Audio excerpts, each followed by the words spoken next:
আসসালামু আলাইকুম my dear student, welcome my another new video. সাধারণ জ্ঞান অত্যন্ত গুরুত্বপূর্ণ কোনো টপিক, কোন দেশে কি নেই, এটা প্রায় অনেক কম্পিটিটিভ এক্সামে প্রত্যেক বছর এখান থেকে প্রশ্ন আসে।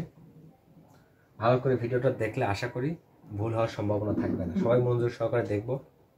ভিডিওটি ভালো লাগলে সবাই লাইক কমেন্ট শেয়ার করে পাশে থাকবে। খনিজ সম্পদ নেই যে দেশে? সিঙ্গাপুর। সিঙ্গাপুরে কোনো খনিজ সম্পদ নেই। হাসপাতাল নাই যে দেশে? Vatican city. প্রাকৃতিক পানির কোনো উৎস নেই? কুয়েতে। নিজস্ব বিমানবন্দর নেই যে দেশে? মোনাকো। সাগরের কোনো সংযোগ নেই যে দেশে? লেসোথা। কোনো বিমানবন্দরই নেই যে দেশে? সান ম্যারিনো।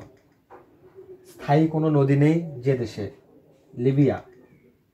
কোনো পাহাড় সংযোগ নেই যে দেশে? মাল্টা। জনঘনত্ব খুবই কম যে দেশে? মঙ্গোলিয়া। কোন দেশের রাজধানী নেই? উত্তর Nauru. Thank you very much. Allah হাফেজ।